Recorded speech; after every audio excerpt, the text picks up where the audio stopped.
बढ़ते कर्ज के बीच वित्तीय भार को मैनेज करने को लेकर वित्त मंत्री ओपी चौधरी का बड़ा बयान सामने आया है। उन्होंने कहा कि पिछली सरकार ने प्रदेश के खजाने को खाली करके छत्तीसगढ़ को कंगाल कर दिया था, हर जगह को माफिया राज बना दिया था। धान खरीदी, महतारी वंदन, प्रधानमंत्री आवास का वित्तीय भार है। अब जो भी कर्ज लिया जाएगा उसे छत्तीसगढ़ की जनता के लिए लिया जाएगा। आरबीआई से उधार लेकर हम छत्तीसगढ़ की जनता के लिए बेहतर उपयोग करेंगे।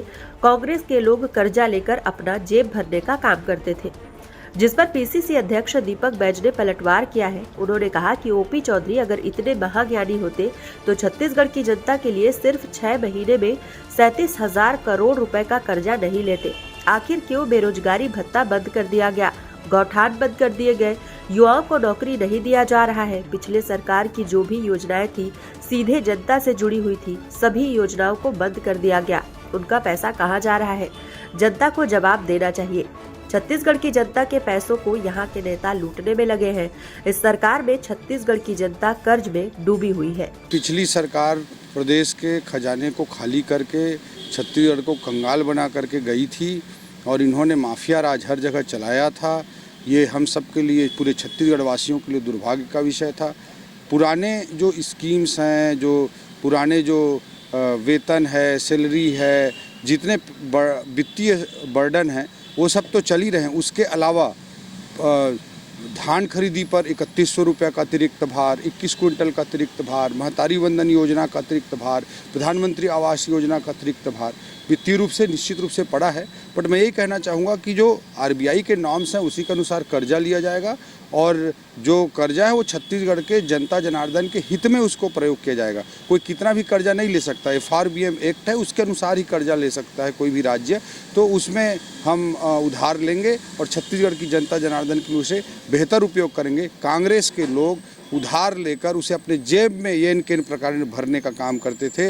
विष्णुदेव साय जी की सरकार जो भी कर्ज लेगी उससे ज़्यादा, कई गुना ज़्यादा जनता के हित में काम। अगर उतनी महाज्ञानी होते तो मुझे नहीं लगता है कि छत्तीसगढ़ की जनता के लिए सिर्फ 6 महीने में 37,000 करोड़ रुपया कर्जा लेते।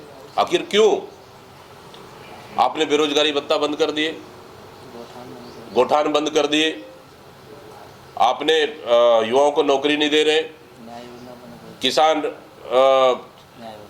राजीव गांधी किसान न्याय योजना चौथी किस्त आपने नहीं दिए। पिछली सरकार की जो योजनाएं थी सीधा जनता से डायरेक्ट जुड़ी हुई थी, उनकी तो पूरी योजनाएं बंद कर दिए। फिर उसका पैसा जा कहाँ रहा है? न पंचायतों में 1 रुपये काम नहीं, नगरीय निकाय में 1 रुपये काम नहीं। आखिर पैसा जा कहाँ रहा है? ओपी चौधरी को तो छत्तीसगढ़ की जनता को जवाब देना चाहिए। कुल मिलाकर छत्तीसगढ़ की खजाने, यहाँ के छत्तीसगढ़ की जनता की गाड़ी कमाई को भारतीय जनता पार्टी के नेता पूरी तरह से लूटने में लगे हैं और उसी का नतीजा है कि आज छत्तीसगढ़ को कर्ज के बोझ तले इन्होंने दबा दिया और छत्तीसगढ़ का हर एक व्यक्ति इस सरकार में कर्ज में डूबा हुआ है और उसी का नतीजा है कि आज धान नहीं खरीद पा रहे, युवाओं को नौकरी नहीं दे पा रहे। फिर आखिर जा कहाँ रहा है पैसा?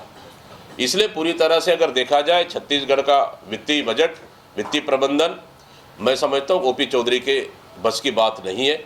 आने वाला समय ऐसा ना हो जाए कि छत्तीसगढ़ को वित्तीय प्रबंधन के मामले में कहीं दिवालिया घोषित ना हो जाए।